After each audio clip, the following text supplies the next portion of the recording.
So I am literally sitting here at my keyboard at 2 a.m. chugging my 4th cup of stale coffee, and I just cannot even believe what I am typing right now. Because the news coming out of Port Charles is just absolutely insane. And I mean insane. We all thought we knew the depths of the depravity when it came to the WSB and the legacy of Cesar Faison, but we were wrong. So very wrong. Because a massive bombshell just dropped that is going to shake the entire canvas to its absolute core. And it involves Ross Cullum. Yes, that Ross Cullum. The dirty WSB director who has been making Britt Westbourne's life a living, breathing nightmare. The guy who has been holding her Huntington's disease medication hostage. The guy who is running the 5 Poppies project. Well, guess what? He is not just some random corrupt agent. He is Cesar Faison's eldest son, and you just have to let that sink in for a minute. Ross Cullum is a Faison. He is Britt's half-brother. I am typing this, and my hands are actually shaking because the implications are just massive. So massive, we have been watching Cullum torment Britt for weeks, forcing her to complete her dead father's final project, blackmailing her with the very medicine she needs to survive. And all this time it was a twisted family affair, and Britt had absolutely no idea. Nobody had any idea. But the truth is out now, and it happened in the most chaotic way possible, because Britt accidentally leaked the identity of Faison's 4th child. She stumbled onto the truth, probably while digging into the old files or trying to figure out how to reverse engineer her meds. And the secret just exploded. But let us just back up and look at the Faison family tree for a second, because it is the most messed up family tree in the history of soap operas. We had Peter August, Heinrich, the absolute worst of the worst. We had Nathan West, the good cop who died tragically. And we have Britt, the Obrecht Faison spawn who actually managed to redeem herself and become a beloved doctor. And now we add Ross Cullum to the mix. The eldest son, the one who apparently inherited all of his father's sinister, calculating, manipulative traits, and he managed to infiltrate the highest levels of the WSB, which honestly just goes to show how completely incompetent the WSB actually is. I mean, seriously, do they not do background checks? How does the son of the world's most notorious international terrorist become a top director in the Global Intelligence Agency? It is just wild. So now the secret is out, and the timing could not possibly be worse for literally everyone involved. Because let us talk about Jason Morgan, Stone Cold himself. Jason has been planning to take Cullum out permanently. He told Sonny Corinthos his plan. He packed his sniper rifle. He got up on that roof across from the WSB field office. He had Cullum in his sights. He was ready to pull the trigger and end this nightmare so he and Britt could flee to Canada. But then the truth drops. Cullum is Britt's brother. And Jason freezes. He actually hesitates, which is huge for Jason, because Jason does not hesitate. When Jason has a target, he eliminates the target. But this is Britt's blood. And Jason knows the trauma Britt has been through with her family. He knows how much Peter's existence and death messed her up. He knows how much she grieved Nathan. And now he is staring through a scope at another brother. And you have to wonder what is going through Jason's head in that exact moment. He is looking through the crosshairs. He sees Cullum arguing with Jack Brennan in that office. Cullum is dangerous. Cullum just ambushed Marco Rios at the law office with a knife behind his back because Marco stole 2 vials of Britt's meds from the Windermere. Safe. Cullum is a lethal threat. He has to die. But if Jason pulls the trigger, he is killing the brother of the woman he is trying to save. And maybe Jason is thinking about his own brother. About AJ. About the complicated mess of family ties. So he pauses. His finger is on the trigger, but he does not pull it immediately. And that hesitation changes everything. Because in this game, a split second of hesitation can cost you your life. Or your freedom. Which brings us to the Dante Falconeri complication. Because while Jason is dealing with this massive moral dilemma on the roof, the clock is ticking. Dante is looking for him. The WSB has a warrant out for Jason. and Dante eventually corners Jason in the parking lot outside the gym, right where Danny Morgan is supposed to be playing basketball. Jason is trapped. He cannot bolt. He cannot cause a scene in front of his kid. He has to surrender. And he begs Dante to just find Danny so the kid does not have to see his dad getting hauled off in handcuffs. But this means Jason failed. He did not take out Cullum. He did not make it to Canada with Britt. He got arrested. And Cullum is still alive. Still breathing. Still a massive looming threat to everyone in Port Charles. But Cullum is not safe. Not by a long shot.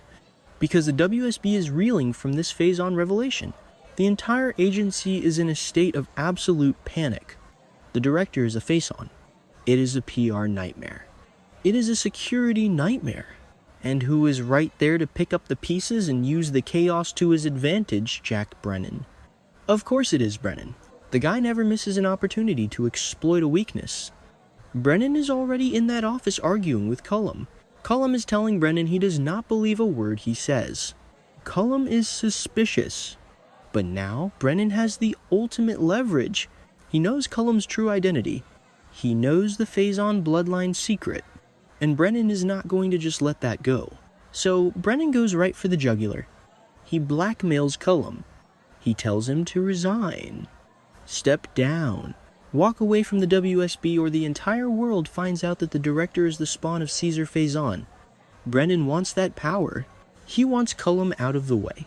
And he is using Britt's accidental leak to do it. It is dirty. It is ruthless. It is classic Brennan.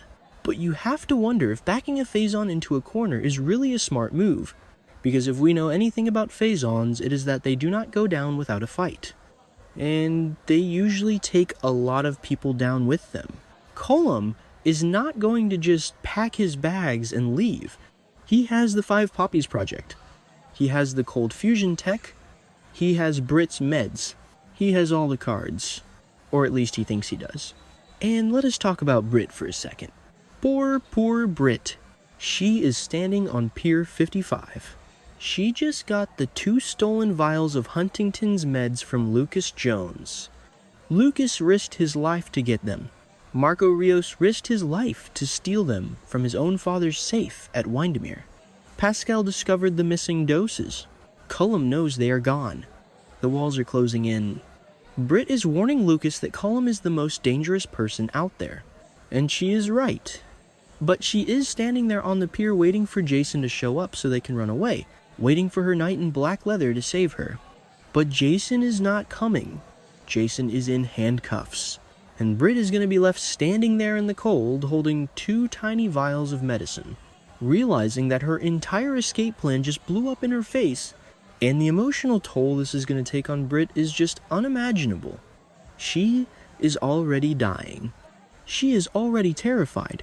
And now she finds out that the man who has been torturing her, the man who has been holding her life in his hands, the man who is forcing her to finish her monster of a father's work, is her own flesh and blood. It is a sick, twisted joke. Faison is reaching out from the grave to torture her through his eldest son. It is psychological warfare. And Britt is going to break. She has to break. How much can one person take? She lost Jason to the cops. She is being hunted by her own brother. She is dying of a genetic disease. It is just too much. But the ripple effects of this Cullum reveal are going to hit everyone. Look at Marco Rios. Marco is currently facing down Cullum and a knife. Cullum wants revenge for the stolen meds. Will Cullum kill Marco Jens? Sidwell is going to lose his mind if Cullum hurts his son. Sidwell is already busy blackmailing Mayor Laura Collins, acting like he owns the town. But if Cullum goes rogue, Sidwell's whole operation could crumble. And what about Carly? Carly's hiding Valentine Cassadine. Valentine is plotting some bold surprise move. Carly is annoyed. But if the WSB implodes because of Cullum, Valentine's fugitive status might suddenly become a lot more complicated. Or maybe easier to clear. Who knows? And then there is Rocco Falconeri. The poor kid is spying on Britt and Lucas down on the pier. He just wanted to ask Britt for a favor. Now he is caught in the crossfire of a WSB war involving the Faison family. If Cullum finds out Rocco saw the handoff, Rocco is dead meat. Dante is busy arresting Jason, completely unaware that his own son is in mortal danger down by the water. It is a mess. A giant, tangled, dangerous mess. And I am just sitting here typing furiously because the sheer volume of drama is overwhelming. So what happens next? Cullum is exposed to Brennan. Brennan is blackmailing him. Jason is arrested, but knows the truth. Britt is stranded on the pier. And the ghost of Caesar, Faison, is laughing at all of them. I honestly think Cullum is going to snap. He is going to realize he is losing control. He might go after Britt directly. He might try to take out Brennan. He might even try to break Jason out of custody just to kill him himself. The possibilities are endless and terrifying. And honestly, I am here for it. As much as I feel bad for Britt, this is the kind of raw, unfiltered, chaotic drama that keeps us glued to our screens. The Faison legacy is the gift that keeps on giving. Or the curse that keeps on destroying. Depending on how you look at it. But one thing is for sure. Port Charles is never going to be the same after this. Ross Cullum is a Faison. The WSB is compromised. Jason Morgan hesitated. And Britt Westbourne is caught in the middle of a family feud that is going to end in blood. Mark my words. It is going to be a bloodbath. And I will be right here drinking my cold coffee, typing every single detail as it happens. Because this is the story of the decade, and it is only just beginning.